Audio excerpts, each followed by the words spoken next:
The modern United States is the most powerful country in human history, with over 800 military bases and 37% of global military spending. The US has become the leader of a vast, interconnected global system that has helped usher in an era of unprecedented prosperity and low levels of conflict. To understand America's position in the world, and why it's so pivotal for world politics as we know it, you have to go back to the country's founding, back to when America wasn't a global power in any sense of the word. During the first 70 years of its existence, the United States expanded in both territory and influence in North America, eventually reaching the Pacific Ocean, in a wave of expansionism that resulted in the wholesale slaughter of the indigenous people who populated the continent. But early Americans were deeply divided as to whether the country should expand beyond the Pacific and Atlantic Oceans. This became a major debate after the Civil War, when some leaders, like post-war Secretary of State Seward, argued that America should push to become a global power. Seward succeeded in pushing a plan to purchase Alaska from Russia, but his attempts to buy Greenland and Iceland, as well as annex territory in the Caribbean, were all blocked by Congress. That's because some Americans, including many on Capitol Hill, had a strong anti-imperialist bent. These people worried about America getting more involved in global politics, as well as having to integrate populations from quote-unquote inferior races. And this opposition implied major checks on the imperialist urge to expand. But something was happening in the late 1800s that would change the debate about American expansionism. The Industrial Revolution produced explosive economic growth, and the bigger US economy required a more centralized state and bureaucracy to manage the growing economy. Power became concentrated in the federal government, making it easier for expansionist presidents, like William McKinley, to unilaterally push American influence abroad. The key turning point came in 1898, when President McKinley dragged the country into war with Spain over Cuba, despite some intense domestic opposition. The rising United States easily defeated the moribund Spanish Empire, acquiring Puerto Rico, Guam, and the Philippines in the process. Over the next 2 years, the US would annex the Kingdom of Hawaii, Wake Island, and American Samoa. A few years later, the US took control of the Panama Canal Zone and sent troops to occupy the Dominican Republic. It also purchased the American Virgin Islands. This period of rapid acquisition of far-flung territories put the US on the map as a truly global power. During this time, America also began using its influence to protect its growing commercial and military interests abroad, installing pro-American regimes in places like Nicaragua, and playing a major role in international diplomacy regarding the Western presence in China. World War I showed just how much America's influence had grown. Not only was American intervention a decisive factor in the war's end, but President Wilson attended the Paris Peace Conference, which ended the war, and attempted to set the terms of the peace. He spearheaded America's most ambitious foreign policy initiative yet, an international organization called the League of Nations, designed to promote peace and cooperation globally. The League, a wholesale effort to remake global politics, showed just how ambitious American foreign policy had become. Yet isolationism was still a major force in the United States. Congress blocked the United States from joining the League of Nations, dooming Wilson's project. During the Great Depression and the rise of Hitler, the US was much more focused on its own region than on European affairs.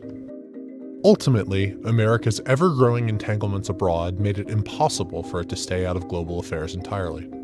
In East Asia, the growing Japanese Empire posed a direct threat to American possessions and troops, bringing the United States and Japan into conflict. This culminated in the Pearl Harbor attack, bringing the United States into World War II. World War II would transform America's global presence forever. The United States was the only major power to avoid economic ruin during the war, and it was the sole country equipped with atomic weapons. As such, it was in a unique position to set the terms of the peace, and, with the aim of preventing another war in mind, it took advantage. The most famous example of this is the creation of the United Nations. The UN Charter set up a system of international law prohibiting wars of conquest, like the ones waged by the Nazis and the Japanese. It also served as a forum in which the international community could weigh in on disputes and help resolve them. This way, the Americans hoped, great powers could resolve their differences through compromise and law rather than war. But while the UN is the most famous of the post-war institutions, it isn't the only one. 730 delegates from all 44 allied nations came together in a small vacation haven in New Hampshire. Their goal? To establish a global financial system that would prevent another Great Depression and World War. The resulting agreement, called the Bretton Woods Agreement, ultimately became the backbone of the global financial system, resulting in the World Bank and the International Monetary Fund. By creating these institutions, the United States committed itself to being deeply involved in the world's problems. The issue, though, is that the world's second largest power, the Soviet Union, saw things differently. World War II had made allies out of the democratic West and communist East in the fight against Hitler, but that couldn't last. The United States saw Soviet expansion in Eastern Europe and elsewhere as a direct threat to its vision of a free-trading, democratic world.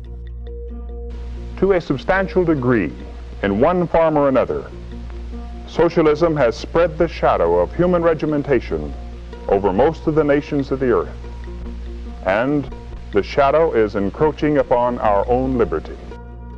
Fearful of Soviet intentions towards Western Europe, the US and other European nations created the North Atlantic Treaty Organization, a military alliance meant to stop Russia from invading other countries in Europe. Globally, the US committed to a strategy called containment, so called because it was aimed at containing the spread of communism everywhere on the globe. This new global struggle meant that the US had to exert influence everywhere, all the time. Instead of disbanding the massive military machine created for World War II, the wheels mostly kept turning. This had two main results. First, the US was pulled into unlikely alliances with countries like Saudi Arabia, Israel, and South Korea, seeing each of them as bulwarks against communist influence in their region. Secondly, the US began intervening, often secretly, in dozens of countries to contain Soviet influence. Sometimes this meant propping up sympathetic dictators, like in Iran. Other times, it meant supplying rebels with arms and money, like in Afghanistan in 1979 and Nicaragua in 1985. Over the course of the Cold War, the US intervened in hundreds of disputes around the globe, ending up with a complicated set of alliances, tensions, and relationships in basically every corner of the Earth. After the Berlin Wall fell, the US could have withdrawn from the system, severing ties with its allies and drawing down the size of its military. And while the US did decrease military spending, much of the military infrastructure and alliances from the Cold War remained.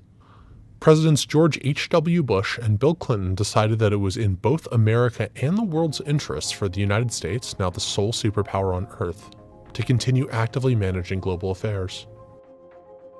We should be and we must be peacemakers. NATO, created solely as a tool for countering the Soviet Union, stayed together and even expanded, a way of keeping European nations united in the absence of the Soviet threat.